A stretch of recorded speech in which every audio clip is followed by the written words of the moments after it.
E estamos de volta para mais um Nolan Vlogs, sempre trazendo um disco da minha coleção maravilhoso, sensacional.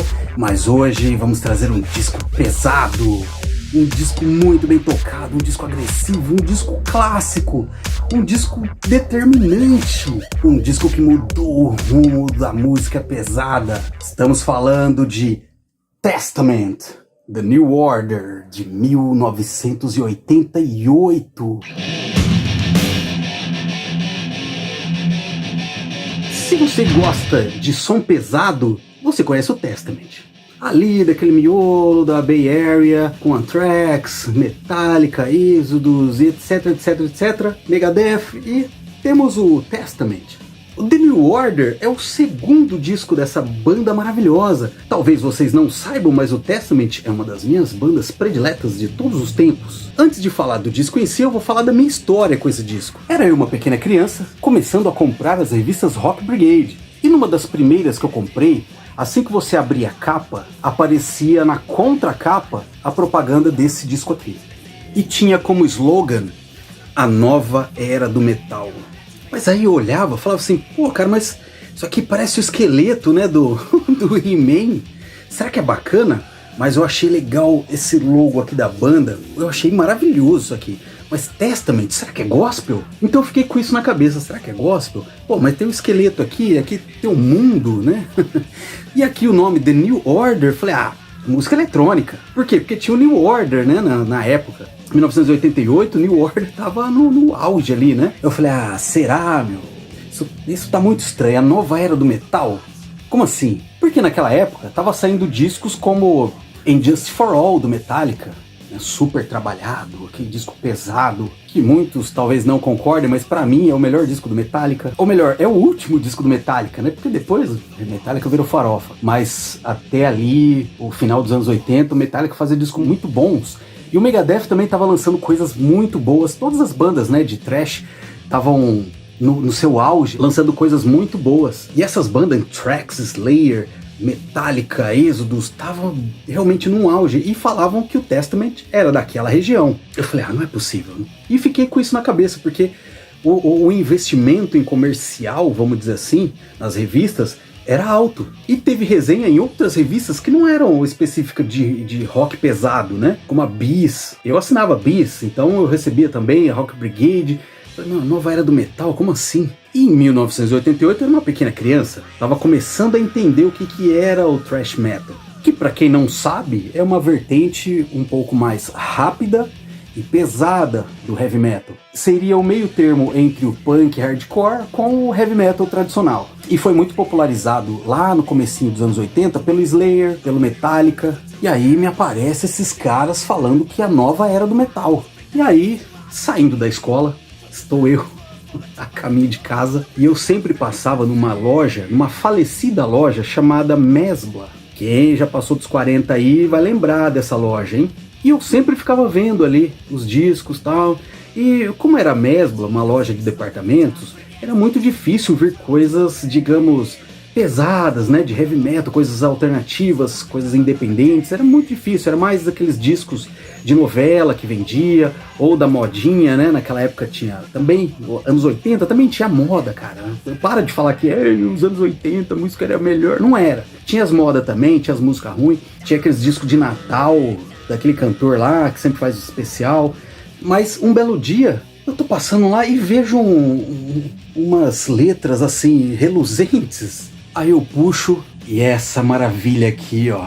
Eu falei, eu não acredito. Olhei aqui atrás, falei, olha os caras, mano, olha só. Aí tem o nome das músicas aqui, eu comecei a ver o nome das músicas. Aí eu vi lá, Trial by Fire, julgado pelo fogo, né? Julgamento pelo fogo, Into the Pit, dentro do buraco. Aí a hora que eu vi aqui Musical Death, eu falei, opa, Death, então deve ser pesado, né? Porque nos discos de heavy metal, tudo que tinha Death era bacana. E aí eu cheguei e falei assim, né? Era sempre uma senhorita que cuidava dos discos lá. Eu posso colocar esse disco aqui só pra ouvir um pedacinho? Pode sim. E ela colocou e começou. Falei, nossa, embrulha que eu vou levar. Só que naquela época, como eu já disse em outros vídeos, eu pegava dinheiro do lanche, né, do recreio e do passe de ônibus, ia segurando e aguardando. Por quê? Porque os pais não gostavam que você comprava disco, né? E aí eu juntei e falei, nossa, então quando a gente ia comprar disco, tinha que ser o disco. Aí beleza, eu cheguei em casa assim, falei, nossa.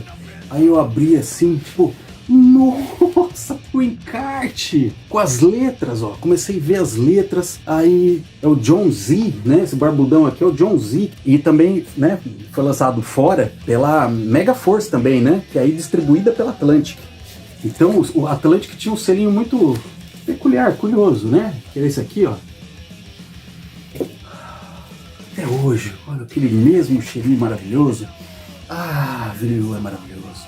Então aqui, ó, então eu já vi assim que eu tinha levado vantagem, porque não é um papel, é um encarte mesmo. E aí, eu confundi os lados. Eu troquei os lados. Eu achei que o lado A era o lado B e o lado B era o lado A. Então eu coloquei o disco no lado B. Só que o lado B tem uma das melhores músicas do thrash metal, do heavy metal de todos os tempos, chamado Disciples of the Watch.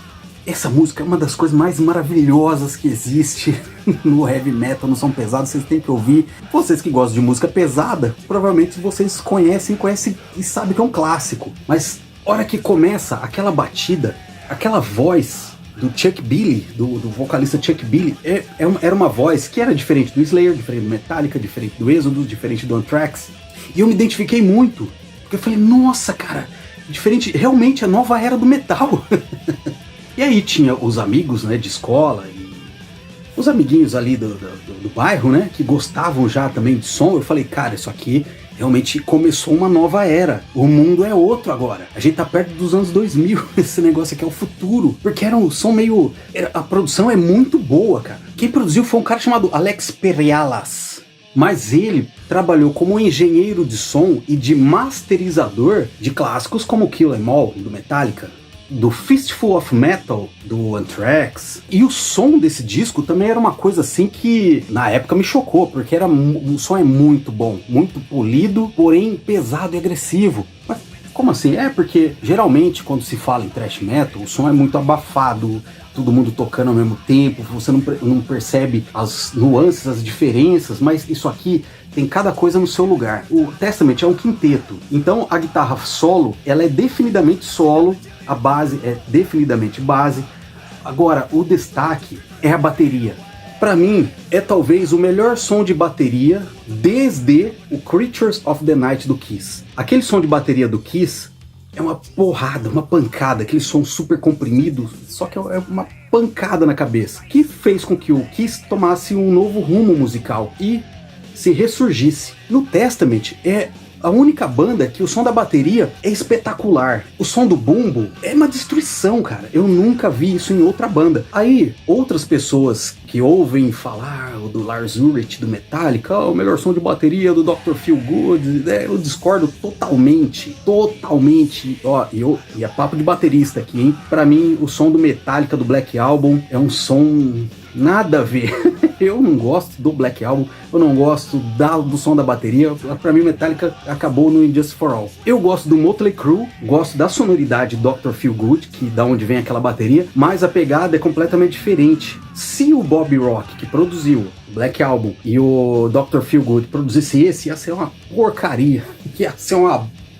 O Chuck Billy, ele é muito bom também, ele tem um alcance vocal, um vocal range, que era diferente do gutural que a gente estava acostumado a ouvir. O Chuck Billy, ele tinha uma musicalidade, ele conseguia ser agressivo, gritar, fazer gutural, mas também ele tinha uma melodia. O Testament tinha um guitarrista solo chamado Alex Skolnick, que também é um super cara virtuoso, um cara muito bom, mas muito bom mesmo. O cara é tão bom que chegou uma época que ele simplesmente vazou do Testament e foi fazer uma banda progressiva.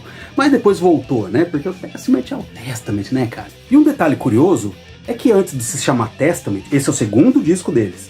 Antes de se chamar Testament, a banda se chamou Legacy. E o primeiro disco, quando eles resolveram mudar o nome, é Legacy. Mas você sabe o que o Legacy tem a ver com eles? Se você pegar a primeira letra de cada nome de cada integrante e montar assim, você consegue montar a palavra Legacy, menos o Y, né? Seria aqui Louie, Eric, Greg, Alex e Chuck.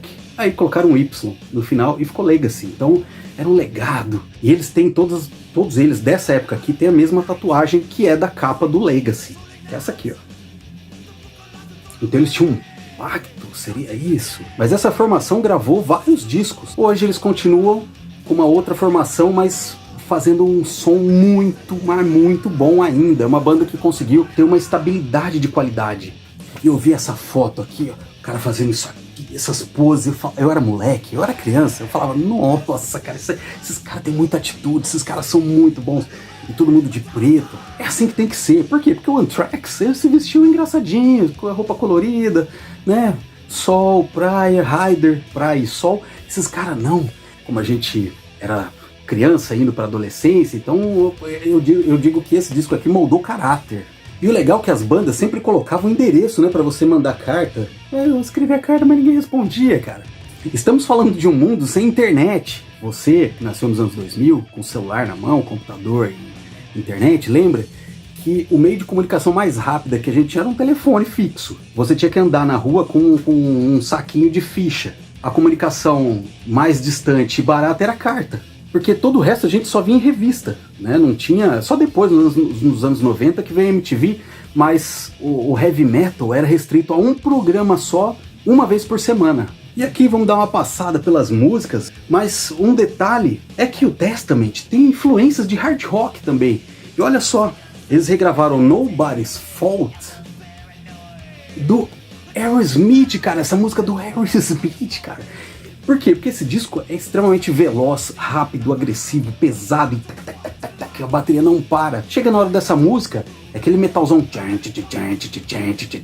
E os caras deram uma revitalizada na música do Aerosmith, que já era legal. Só que estamos falando de um mundo sem internet. A gente não sabia que era do Aerosmith. Eu só lembro de ter visto no encarte que era a única letra que estava faltando. Olha aqui, ó. Cadê a letra? E aí eu fui ver por quê. Aí tá aqui. E aí tá aqui, ó, Whitford and Steve Tyler, que é os caras do Aerosmith. Eu falei, cara, pô, essa música é do Aerosmith, cara. E aí fala, né, olha, a música do Aerosmith e tal, só que naquela época não tinha como a gente saber de que disco do Aerosmith que era, e nem alguém que tem esse disco, porque era muito difícil vir essas coisas. Então eu falei, nossa, cara, então o Aerosmith é legal. Se o Testament tá aí gravando uma música dos caras, então é porque é legal. E essa música tocava em rádio, olha só, era, digamos, pesada, porém acessível também. E aí mostra todo o alcance vocal do Chuck Billy, que é um grande vocalista, Foi distribuído no Brasil, né, da Atlantic Megaforce, foi distribuído no Brasil pela BMG Ariola, cara. Vocês acreditam nisso? BMG Ariola, cara. Porque BMG Ariola aqui no Brasil era conhecido por música caipira, aquele som mais popular, né, que depois veio a ser chamado de brega. E aí nos dá essa pérola, cara. Muito obrigado, BMG Ariola, todo mundo da BMG. Um grande abraço, formou meu caráter, moldou meu caráter. Isso aqui é uma maravilha. Me fez gostar ainda mais de heavy metal, de thrash metal, de sons rápidos. E o legal é que esse disco tem músicas instrumentais também muito boas, que mostram muita técnica para quem gosta de técnica, sem ser fritação. Então tem melodia e sons bem estranhos assim.